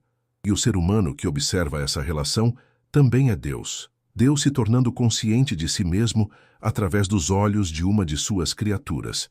Essa história ilustra algo fundamental sobre a filosofia spinoziana. Ela não separa o sagrado do profano. Não existe nada profano. Tudo é sagrado porque tudo é Deus. As religiões tradicionais fazem uma distinção clara entre o que é santo e o que é mundano. Certos lugares são sagrados. Templos, igrejas, mesquitas. Certos momentos são sagrados. Shabat, domingo, Ramadã. Certas atividades são sagradas. Oração, meditação, ritual. E por implicação, todo o resto é profano. O trabalho cotidiano não é sagrado. As atividades ordinárias não são sagradas. A maior parte da vida não é sagrada. Isso cria uma cisão na experiência humana. Você passa a maior parte do tempo no reino do profano, fazendo coisas que não têm significado espiritual. E ocasionalmente, se for diligente, você escapa para o reino do sagrado. Alguns minutos de oração, 1 hora na igreja, 1 semana de jejum. Spinoza dissolve essa cisão. Se Deus é tudo, então tudo é divino. Não existe escapar do sagrado, porque não existe lugar que não seja sagrado. Seu trabalho é sagrado. Sua refeição é sagrada. Sua conversa com um amigo é sagrada. Seu momento de descanso é sagrado. Isso não significa que tudo é igualmente importante. Significa que a importância não vem de alguma distinção metafísica entre sagrado e profano. Vem de quanto cada atividade contribui para o conhecimento e a liberdade. 1 hora de estudo filosófico pode ser mais valiosa que 1 hora vendo televisão. Não porque o estudo é sagrado e a televisão é profana, mas porque o estudo aumenta sua potência de compreender, enquanto a televisão geralmente não o faz. Mas mesmo a televisão pode ser uma forma de contemplação, se você a usar corretamente. Mesmo a atividade mais mundana pode ser uma janela para o infinito se você tiver olhos para ver. Essa visão transforma completamente a maneira como você se relaciona com a vida cotidiana. A maioria das pessoas vive em estado de espera permanente. Estão esperando que a vida verdadeira comece. Quando se formarem, quando conseguirem o emprego, quando encontrarem o parceiro, quando tiverem filhos, quando se aposentarem. O presente é sempre um sacrifício em nome de um futuro imaginário, onde finalmente serão felizes. Spinoza diria: essa espera é uma forma de servidão. Você está adiando a vida real para um momento que pode nunca chegar. Enquanto isso, a única vida que você realmente tem, esta aqui agora, está passando desperdiçada. A filosofia da imanência convida você a viver no presente. Não porque o futuro não importa, mas porque o presente é tudo o que você realmente tem. O futuro é uma ideia em sua mente. O passado é uma memória em sua mente. Só o presente é real. E o presente está transbordando de divindade se você prestar atenção. Preste atenção na luz que entra pela janela. Preste atenção no som do seu próprio coração batendo. Preste atenção na sensação de estar vivo, consciente, capaz de pensar. Isso não é banal. Isso é extraordinário. Isso é Deus se manifestando através de você neste exato momento. Quando você realmente percebe isso, não como uma ideia abstrata, mas como uma experiência viva, algo muda dentro de você. A ansiedade diminui, a pressa diminui, a sensação de que você está perdendo alguma coisa diminui, porque você não está perdendo nada. Você está participando do todo infinito. Cada momento é completo em si mesmo. Cada experiência é uma expressão única da substância divina. Isso é o que Spinoza chamava de eternidade. Não a eternidade das religiões tradicionais, uma duração infinita de tempo, vivida em algum paraíso depois da morte. A eternidade spinoziana é algo diferente. É a percepção de que certas verdades não estão sujeitas ao tempo. 2 mais 2 são 4. Isso não era verdade ontem e falso hoje. É verdade eternamente fora do tempo. E quando você compreende uma verdade eterna, quando realmente compreende, não apenas repete, você participa dessa eternidade. Sua mente, naquele momento de compreensão, está fora do tempo. Spinoza escreveu uma frase misteriosa na Ética: sentimos e experimentamos que somos eternos. O que ele queria dizer? que há momentos em que tocamos algo que está além da nossa existência individual. Momentos em que compreendemos verdades que existiam antes de nascermos e continuarão existindo depois de morrermos. Nesses momentos, participamos de algo maior que nós mesmos. Isso não significa que a alma individual sobrevive à morte do corpo. Spinoza não acreditava em imortalidade pessoal no sentido tradicional. Quando seu corpo morre, sua mente, que é a ideia do seu corpo, também cessa. Mas a verdade que você compreendeu não cessa. O conhecimento que você adquiriu continua sendo verdadeiro. De alguma forma difícil de expressar, você participou do eterno enquanto estava vivo. Essa é uma forma de imortalidade muito diferente da prometida pelas religiões. Não é a continuação da sua história pessoal em outro plano de existência. É a participação da sua mente na ordem eterna das coisas. Para alguns, isso pode parecer um consolo fraco. O que me importa se a verdade continua existindo quando eu não existir mais para conhecê-la? Spinoza diria: essa pergunta vem de um apego excessivo ao eu individual. Você se identifica com seu corpo, sua história, suas memórias, seus planos. E quando pensa na morte, pensa no fim de tudo isso. A perspectiva é aterrorizante, porque você está completamente identificado com algo temporário. Mas se você compreende que seu eu individual é apenas um modo da substância infinita, uma onda no oceano, então a morte perde parte de seu terror. A onda desaparece, mas o oceano permanece. E a onda nunca esteve realmente separada do oceano. Sua individualidade era uma ilusão, útil, talvez necessária para a vida prática, mas não a verdade última sobre o que você é. Você é Deus se manifestando temporariamente desta forma particular. Quando esta forma se dissolver, Deus continuará se manifestando de infinitas outras formas.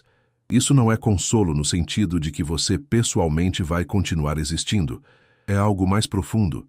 É a compreensão de que a distinção entre você e todo o resto nunca foi tão real quanto parecia. E essa compreensão, longe de diminuir o valor da vida, o aumenta. Se você tem apenas esta existência, estes poucos anos de consciência antes de retornar ao oceano do ser, então cada momento é precioso. Não precioso porque leva a algum prêmio futuro, mas precioso em si mesmo. Cada dia é uma oportunidade de conhecer mais, de amar mais, de participar mais plenamente da inteligência infinita. Cada dia é Deus se experimentando através de você. Por que desperdiçar isso com preocupações mesquinhas, medos irracionais, servidão a paixões que você não compreende? A filosofia de Spinoza não é um consolo barato para a morte. É um chamado para viver intensamente, para aproveitar cada momento de consciência, para conhecer tudo o que puder conhecer, para amar tudo o que puder amar. Porque isso, esta vida, aqui, agora, é o sagrado. Não existe outro. Há uma objeção que surge naturalmente quando se estuda Spinoza. Se tudo é determinado, se não existe livre-arbítrio, se cada ação é o resultado necessário de causas anteriores, então, como podemos falar em ética? Como podemos dizer que algumas coisas são melhores que outras? Como podemos elogiar a virtude e condenar o vício, se ninguém escolhe livremente ser virtuoso ou vicioso? Essa objeção atormentou os críticos de Spinoza desde o início e continua atormentando leitores modernos que tentam conciliar seu determinismo com suas prescrições morais. A resposta de Spinoza é sutil, mas importante. Primeiro, ele redefine completamente o que significa virtude. Para a tradição religiosa, virtude é obediência. Você é virtuoso quando segue os mandamentos divinos, mesmo contra seus próprios desejos. A virtude é um sacrifício. Você abre mão do que quer em nome do que deve. Para Spinoza, virtude é potência. Você é virtuoso quando age de acordo com sua própria natureza, de forma plena e efetiva. A virtude não é sacrifício, é realização. Isso pode parecer um egoísmo disfarçado. Se virtude é fazer o que minha natureza deseja, então o assassino é virtuoso quando mata, porque matar é o que sua natureza o leva a fazer. Não. E aqui está a sutileza. Spinoza distingue entre desejos que surgem da nossa natureza adequadamente compreendida e desejos que surgem de ideias confusas sobre nós mesmos e o mundo. O assassino não mata porque sua natureza genuína o impele a matar. Ele mata porque tem ideias confusas sobre o que o fará feliz. Ele acha que eliminar seu inimigo vai resolver seu problema, vai aliviar sua raiva, vai aumentar sua potência. Mas está enganado. O assassinato não aumenta a potência de ninguém. Pelo contrário, diminui. O assassino se torna um fugitivo, um excluído, um ser consumido pela culpa ou pelo medo de retaliação. Suas relações com outras pessoas ficam envenenadas. Sua capacidade de viver uma vida plena fica comprometida. Se o assassino compreendesse verdadeiramente sua situação, veria que o assassinato é contrário a seus próprios interesses. E uma vez que visse isso claramente, o impulso de matar perderia sua força. A virtude, então, coincide com o autoconhecimento. Quanto mais você compreende sua própria natureza, mais você age de maneiras que genuinamente aumentam sua potência. E quanto mais você aumenta sua potência, mais virtuoso você é. Isso explica por que conhecimento é tão central na ética spinoziana. O conhecimento não é apenas teoricamente interessante, é praticamente transformador. Conhecer é tornar-se livre. Conhecer é tornar-se virtuoso. E aqui voltamos à questão do determinismo. Spinoza não negava que tudo é determinado, mas ele apontava que o conhecimento é uma das causas que determinam nossas ações. Quando você adquire um novo insight, isso modifica a cadeia causal que passa por você. Você age diferente porque sabe algo que não sabia antes. O fatalista diz: se tudo é determinado, então nada que eu faça importa.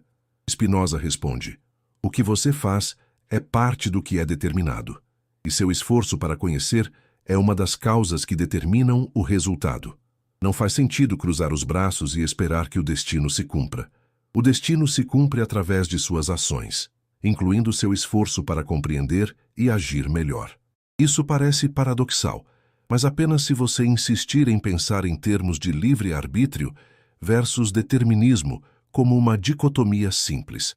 Para Spinoza, a verdadeira liberdade não é indeterminação, não é a capacidade de agir sem causa. A verdadeira liberdade é autodeterminação, a capacidade de agir a partir de sua própria natureza, sem ser jogado por causas externas que você não compreende. O escravo age por causas externas. O homem livre age por causas internas. E causas internas significa causas que você compreende, que fazem parte da sua natureza adequadamente entendida, que expressam quem você realmente é. Você não escolhe suas causas internas no sentido de criá-las do nada, mas pode cultivá-las, desenvolvê-las, alinhá-las com a razão. E quanto mais você faz isso, mais livre se torna. Agora, o que isso tem a ver com a origem da humanidade? Tudo. Porque se essa análise está correta, então o propósito da existência humana não é cumprir mandamentos externos, não é obedecer a um Deus distante, não é seguir regras que foram impostas de fora. O propósito da existência humana é se tornar cada vez mais livre, cada vez mais determinado por causas internas em vez de externas, cada vez mais agindo a partir da compreensão em vez da ignorância, cada vez mais expressando a própria natureza em vez de sendo jogado pelas circunstâncias. Isso é o que Spinoza chamava de beatitude, a felicidade suprema que vem de conhecer a si mesmo e ao universo. Essa beatitude não é uma recompensa dada depois da morte, é um estado que pode ser alcançado em vida, e cada passo em direção a ela já é em si mesmo recompensador. Você não precisa esperar o paraíso. Pode começar a experimentar a beatitude agora, neste momento, à medida que compreende mais e se torna mais livre. Claro, pouquíssimas pessoas alcançam a beatitude completa. A maioria de nós permanece em algum grau de servidão, movida por paixões que não compreendemos, reagindo a circunstâncias que não controlamos. Mas a direção importa. Não é preciso chegar ao destino final para que a jornada tenha valor. Cada passo em direção ao conhecimento é um passo em direção à liberdade. Cada insight genuíno é uma pequena vitória sobre a servidão. E essas pequenas vitórias se acumulam. Com o tempo, você se torna uma pessoa diferente, mais calma, mais sábia, mais capaz de enfrentar as tempestades da vida sem ser destruída por elas. Spinoza viveu isso em sua própria vida. Excomungado, rejeitado, isolado, ele encontrou uma paz que a maioria das pessoas nunca conhece. Não porque as circunstâncias externas eram favoráveis, claramente não eram, mas porque ele havia construído dentro de si uma fortaleza de compreensão que nenhuma circunstância externa podia derrubar. Quando estava morrendo, dizem que permaneceu sereno. Conversou com seu médico sobre assuntos cotidianos. Fumou seu cachimbo. Não houve desespero, não houve medo, não houve lamentação. Ele havia compreendido que era uma onda retornando ao oceano. E isso estava bem. Esse é o fruto de uma vida dedicada ao conhecimento.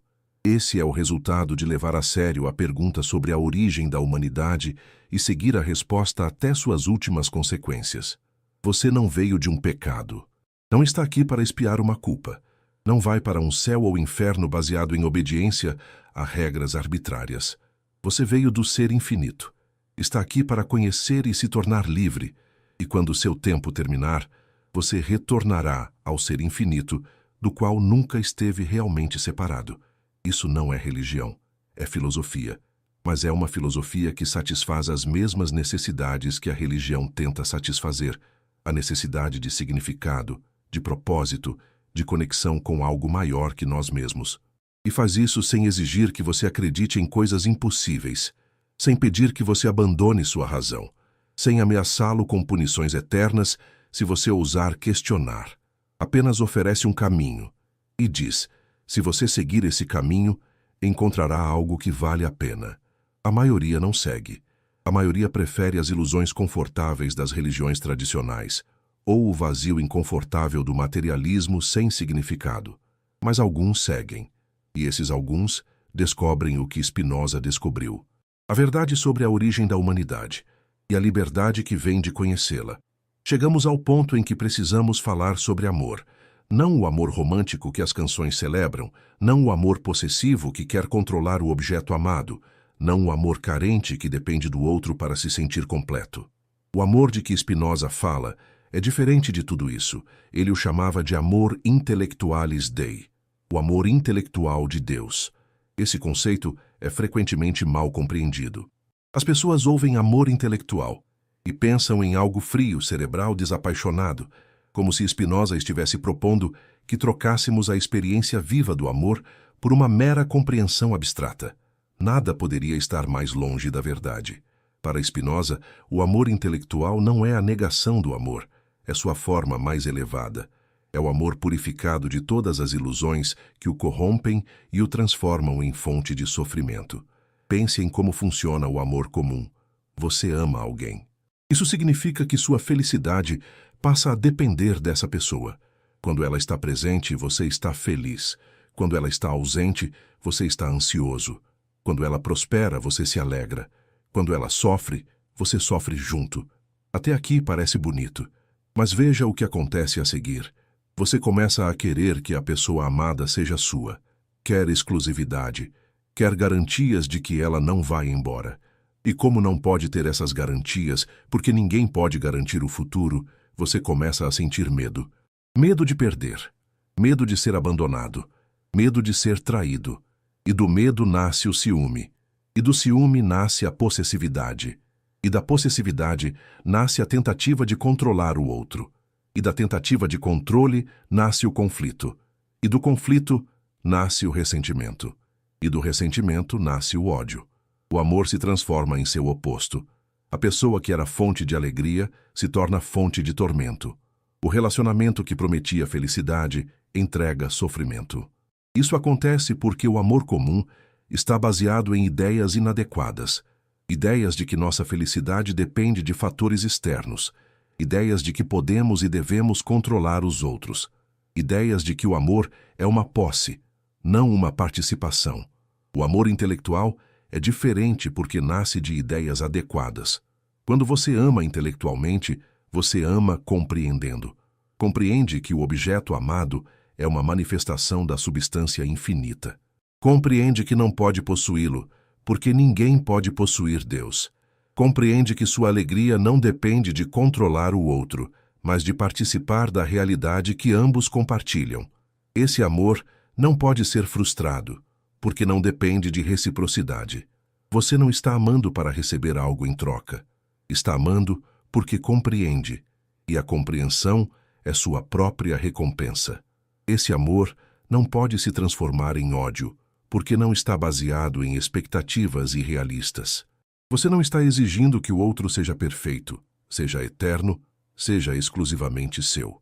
Está simplesmente contemplando o outro como uma expressão de Deus e se alegrando com essa contemplação. E aqui está o ponto crucial. Esse amor pode ter como objeto não apenas pessoas individuais, mas a realidade como um todo.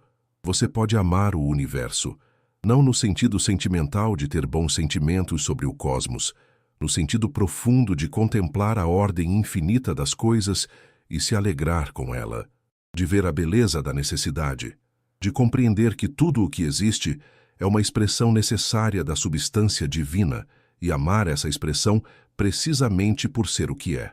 Isso é o amor intelectual de Deus. E Spinoza faz uma afirmação extraordinária sobre ele. Esse amor é eterno, não no sentido de que dura para sempre no tempo, no sentido de que participa da eternidade. Quando você conhece uma verdade eterna, sua mente toca o eterno. E quando esse conhecimento é acompanhado de alegria, quando você não apenas entende, mas se alegra com o entendimento, você está experimentando o amor intelectual. Esse amor não depende de circunstâncias externas, não aumenta se coisas boas acontecem e não diminui se coisas ruins acontecem. É um estado da alma que existe independentemente do que o mundo faz. E mais, Spinoza diz que esse amor é parte do próprio amor com que Deus ama a si mesmo. Lembra que você é um modo de Deus, uma manifestação particular da substância infinita? Pois bem, quando você compreende a si mesmo e ao universo, Deus está se compreendendo através de você. E quando você ama essa compreensão, Deus está amando a si mesmo através de você. Você é Deus se amando. Isso pode parecer arrogante, dito assim, mas não é, porque você não está dizendo que você, como indivíduo separado, é Deus. Está dizendo que não existe indivíduo separado. O que existe é Deus se manifestando, se conhecendo, se amando, e você é parte desse processo. Essa visão muda completamente a relação entre o ser humano e o divino. Nas religiões tradicionais, o ser humano adora Deus. Existe uma direção clara, de baixo para cima, do finito para o infinito, da criatura para o Criador. Você se ajoelha, suplica, oferece sacrifícios, tentando atrair a atenção benevolente de um ser infinitamente superior. Em Spinoza, essa direção se dissolve. Não porque o ser humano se torna igual a Deus, mas porque a separação entre humano e divino é revelada como ilusória. Você não adora Deus de fora, você participa de Deus de dentro. E o amor intelectual é essa participação levada ao seu ponto máximo. É o momento em que a onda percebe que é feita de oceano, o momento em que a parte compreende que nunca esteve separada do todo, o momento em que você deixa de se sentir um estranho no universo e se reconhece em casa. Esse momento não é uma experiência mística no sentido tradicional. Não é um transe, uma visão, uma revelação sobrenatural. É simplesmente compreensão clara, tão clara que se torna uma forma de amor. E essa compreensão é acessível a qualquer pessoa que se dedique a buscá-la. Não requer graça divina especial, não requer intermediários sacerdotais, não requer rituais secretos ou iniciações esotéricas. Requer apenas razão e persistência e honestidade intelectual. Spinoza não estava escrevendo para uma elite espiritual. Estava escrevendo para qualquer pessoa capaz de pensar. A ética é difícil de ler, sim, mas não porque esconde segredos acessíveis apenas aos iniciados. É difícil porque as verdades que ela contém são difíceis de aceitar. Difíceis de aceitar porque contradizem tudo o que nos ensinaram. Difíceis de aceitar porque exigem que abandonemos nossas ilusões reconfortantes. Difíceis de aceitar porque nos colocam face a face com uma visão da realidade que é ao mesmo tempo mais impessoal e mais gloriosa do que qualquer religião tradicional imaginou. Mas para quem tem coragem de aceitar, a recompensa é imensa. É a paz que vem de compreender. É a alegria que vem de participar. É o amor que não pode ser frustrado porque não depende de nada externo. É a felicidade que Spinoza prometia, não no céu depois da morte, mas aqui, agora, nesta vida. E essa felicidade está disponível para você. Não é fácil de alcançar. Requer estudo, reflexão, prática. Requer que você examine suas crenças mais profundas e esteja disposto a abandonar as que são falsas. Requer que você enfrente seus medos e suas ilusões sem desviar o olhar. Mas é possível. Spinoza é a prova de que é possível. Ele viveu uma vida de perseguição e isolamento, e ainda assim encontrou uma paz que a maioria das pessoas nunca conhece. Não porque tivesse uma constituição especialmente favorável, mas porque aplicou sua razão à questão de como viver e descobriu respostas que funcionam. Essas respostas estão disponíveis para qualquer um que as busque, inclusive para você. A origem da humanidade, segundo Spinoza, é divina. Somos manifestações necessárias da substância infinita. Não fomos criados por um Deus externo para um propósito arbitrário. Emergimos do próprio ser de Deus como expressões de sua natureza. E o propósito de nossa existência, na medida em que podemos falar em propósito, é conhecer. Conhecer a nós mesmos. Conhecer o universo. Conhecer nossa unidade fundamental com tudo o que existe. Esse conhecimento é, ao mesmo tempo, liberdade e amor. É a libertação da servidão às paixões que não compreendemos. É o amor que surge quando contemplamos a ordem infinita das coisas e nos reconhecemos parte dela. E esse conhecimento está ao seu alcance. Não em algum futuro distante, não em outra vida, não depois de cumprir rituais e penitências. Agora, aqui, nesta vida, a única vida que você tem. Existe uma pergunta que perseguiu a humanidade desde os primeiros dias de consciência. Por que sofremos? As religiões ofereceram respostas. O sofrimento é punição pelo pecado. O sofrimento é teste divino. O sofrimento é purificação da alma. O sofrimento é consequência do karma de vidas passadas. Spinoza rejeitou todas essas explicações. Para ele, o sofrimento não tem propósito cósmico. Não é uma mensagem de Deus, não é uma lição que precisamos aprender. É simplesmente o resultado de causas naturais que podemos, em princípio, compreender. Você sofre quando sua potência de existir é diminuída. Quando algo externo age sobre você de maneira que te enfraquece, te limita, te impede de ser plenamente o que você é. Isso pode parecer uma explicação fria. Onde está o consolo? Se o sofrimento não tem propósito, como suportá-lo? Mas Spinoza oferece algo melhor que consolo, oferece compreensão. Quando você entende a causa do seu sofrimento, ele perde parte do seu poder sobre você. A dor não desaparece necessariamente, mas deixa de ser um mistério aterrador. Torna-se algo que você pode examinar, analisar, eventualmente transformar. O sofrimento que vem de causas externas inevitáveis, a doença, a perda, a morte, pode ser aceito como parte da ordem natural das coisas. Você não precisa se revoltar contra o universo. Não precisa perguntar por que eu, como se houvesse uma injustiça cósmica. Simplesmente é. E compreender que simplesmente é traz uma estranha paz. O sofrimento que vem de causas internas, das paixões que não compreendemos, das expectativas irrealistas, dos medos irracionais, pode ser gradualmente dissolvido através do conhecimento. Quando você vê claramente por que está sofrendo, muitas vezes o sofrimento diminui. A maioria do sofrimento humano é desnecessário. Não a dor física inevitável, mas a dor mental que acrescentamos a ela. O medo do medo, a raiva da raiva, a tristeza por estar triste. Spinoza nos ensina a parar de multiplicar o sofrimento através da confusão mental, a aceitar o que não pode ser mudado, a mudar o que pode ser mudado, e a ter sabedoria para distinguir um do outro. Isso não é estoicismo frio, é lucidez compassiva. Você sofre porque é humano, mas não precisa sofrer mais do que o necessário. E cada grão de compreensão que você adquire reduz o sofrimento desnecessário em sua vida.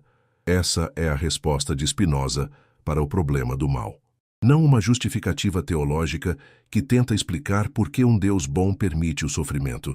Uma abordagem prática que pergunta: dado que o sofrimento existe, como podemos reduzi-lo? A resposta é sempre a mesma: conhecimento. Conhecer as causas. Conhecer a si mesmo. Conhecer sua unidade com o todo. E nesse conhecimento, encontrar não a eliminação do sofrimento, mas sua transformação em algo que pode ser suportado e eventualmente transcendido. Spinoza morreu em 21 de fevereiro de 1677.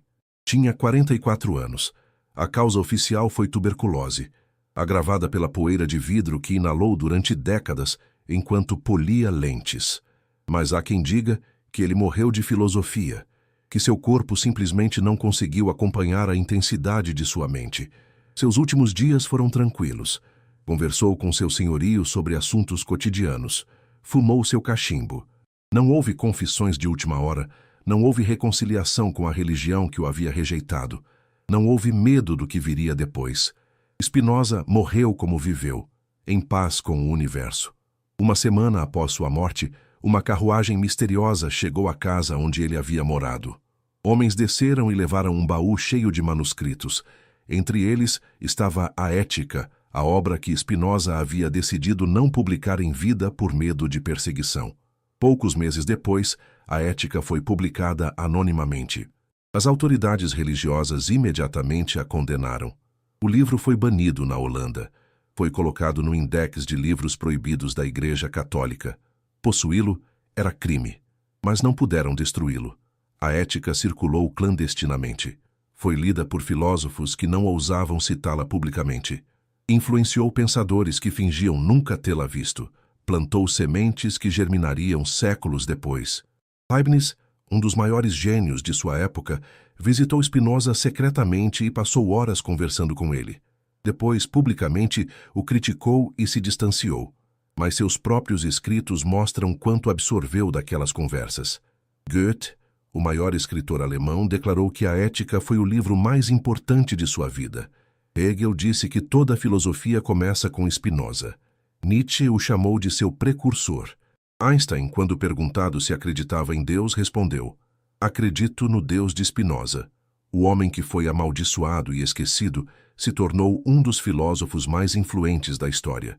Não porque tivesse seguidores organizados, não porque tivesse fundado uma escola ou uma igreja, mas porque disse a verdade, e a verdade, eventualmente, sempre encontra ouvidos para ouvi-la.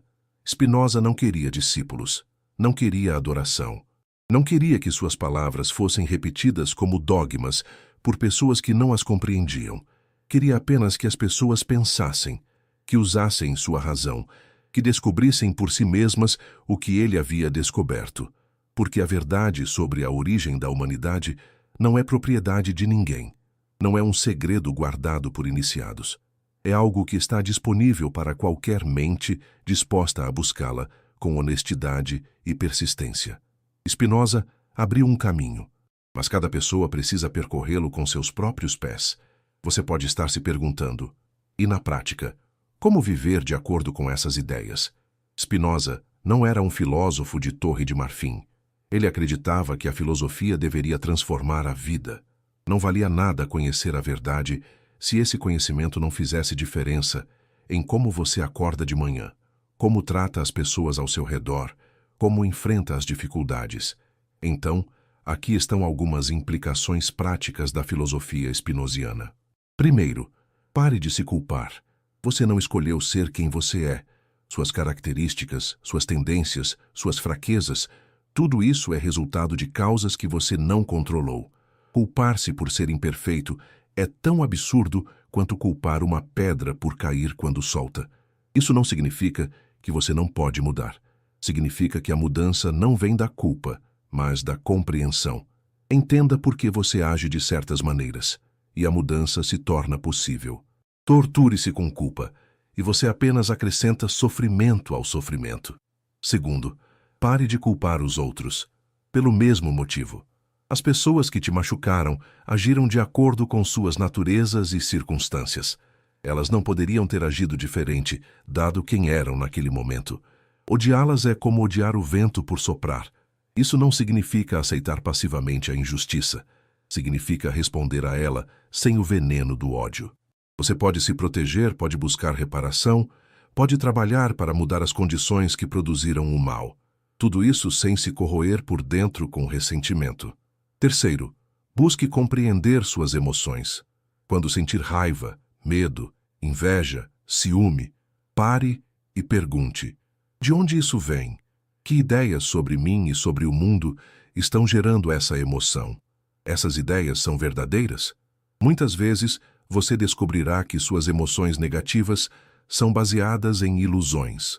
Ilusões de que você precisa da aprovação dos outros para ter valor. Ilusões de que você merece um tratamento especial do universo. Ilusões de que as coisas deveriam ser diferentes do que são. Dissolver essas ilusões é dissolver o sofrimento desnecessário. Quarto, cultive a alegria do conhecimento. Cada vez que você aprende algo novo, realmente aprende, não apenas memoriza, você está aumentando sua potência. Cada insight genuíno é uma pequena vitória. Cada momento de clareza é uma aproximação da beatitude. Não trate o estudo como uma obrigação penosa. Trate-o como o que ele é, a realização de sua natureza mais profunda. Você nasceu para conhecer. Conhecer é sua alegria. Quinto, lembre-se de que você é parte do todo. Quando se sentir isolado, pequeno, insignificante, lembre-se de que você é uma manifestação da substância infinita. A mesma força que move as galáxias pulsa em você. O mesmo ser que constitui as estrelas constitui sua consciência. Você não está sozinho, nunca esteve. A solidão é uma ilusão criada pela ignorância de sua verdadeira natureza. Essas práticas não vão transformá-lo da noite para o dia. Spinoza sabia que a mudança é gradual, difícil, cheia de recaídas, mas cada passo na direção certa importa. Cada pequena vitória se acumula e, eventualmente, algo muda. Você se torna mais calmo, mais sábio, mais capaz de alegria genuína. Você se torna livre.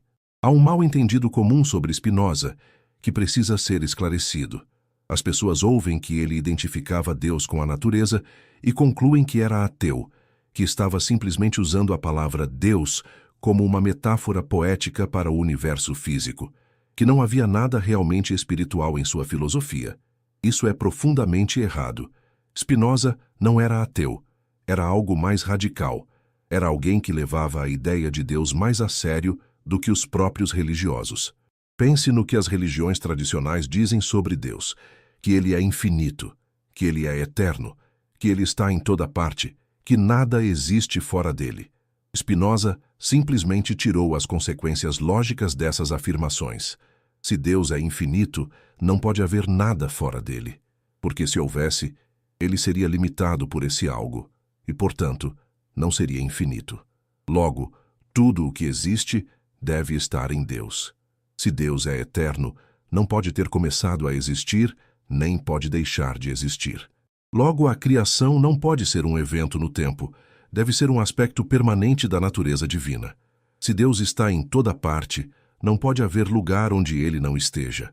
Logo, cada pedra, cada folha, cada gota de água é permeada pela presença divina.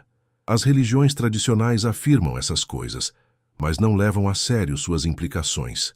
Continuam tratando Deus como um ser separado do mundo, que criou o universo de fora e intervém nele ocasionalmente.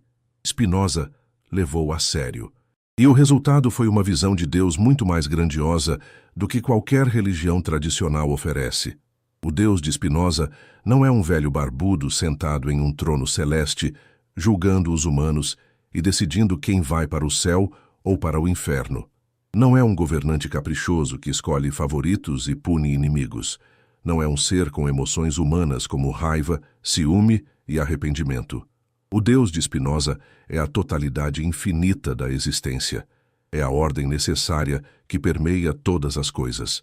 É a inteligência imanente que se expressa em cada lei natural, cada padrão matemático, cada forma de vida. Esse Deus não precisa ser aplacado com sacrifícios, não exige adoração, não pune e não recompensa, mas pode ser conhecido. E conhecê-lo é a maior alegria que um ser humano pode experimentar. Isso é ateísmo? Só se você definir Deus de maneira tão estreita que exclua qualquer concepção que não se encaixe nas religiões tradicionais.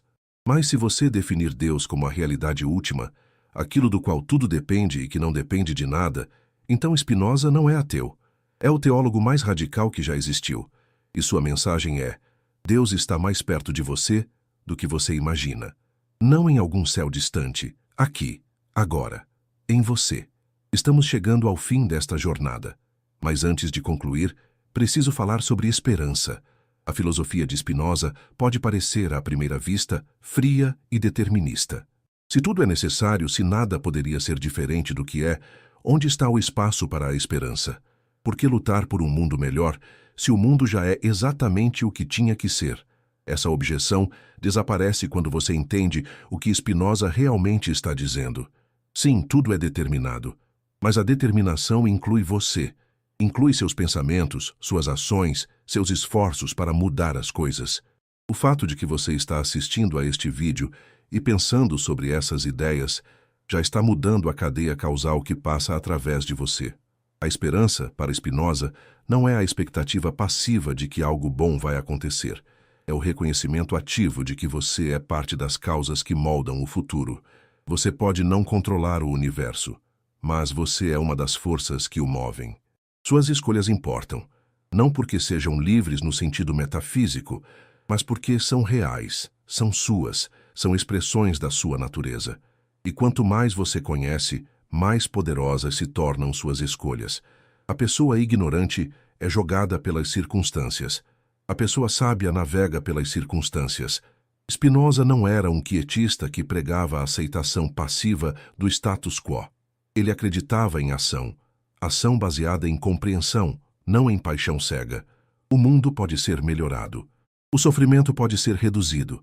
A liberdade pode ser expandida, não através de revoluções violentas baseadas em ódio, mas através do aumento gradual do conhecimento e da razão na humanidade.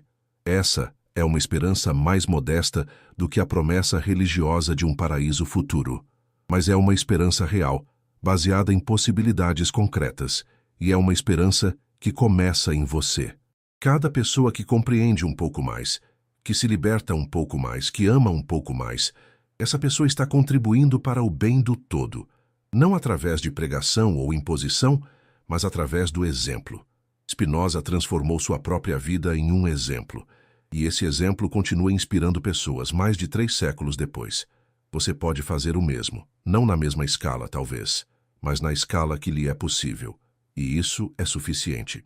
Então, por que fomos criados? Depois de tudo o que exploramos, a resposta pode ser resumida assim: não fomos criados por um Deus externo para um propósito arbitrário. Emergimos de dentro da própria realidade divina como expressões necessárias de sua natureza infinita. Somos o universo tomando consciência de si mesmo. Somos Deus se conhecendo através de formas finitas. Somos ondas que descobrem que são feitas do mesmo oceano. E o sentido de nossa existência não está em algum objetivo futuro, nem nesta vida nem em outra. Está no próprio ato de conhecer. Cada momento de compreensão genuína é sua própria recompensa. Cada passo em direção à liberdade já é a liberdade se realizando. Você não precisa esperar o céu. Não precisa temer o inferno. Não precisa carregar culpas ancestrais, nem merecer recompensas póstumas. Você precisa apenas despertar.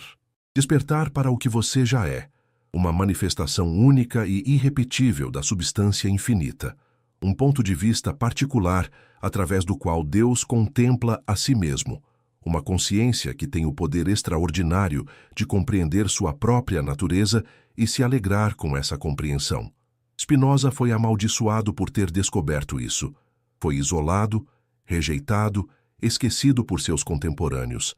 Mas ele sabia que a verdade não pode ser destruída. Que as sementes que ele plantou germinariam eventualmente. E germinaram. Chegaram até você agora, neste momento. O que você fará com elas? Você pode voltar à vida de sempre, esquecer o que ouviu, retornar ao conforto das ilusões familiares, ou pode levar a sério o que Spinoza descobriu. Pode começar a examinar suas crenças, suas emoções, suas relações com o mundo. Pode iniciar a jornada do conhecimento que leva à liberdade. A escolha, na medida em que há escolha, é sua. Mas lembre-se, uma vez que você viu, não pode desviar. A verdade sobre a origem da humanidade está diante de você, e ela muda tudo.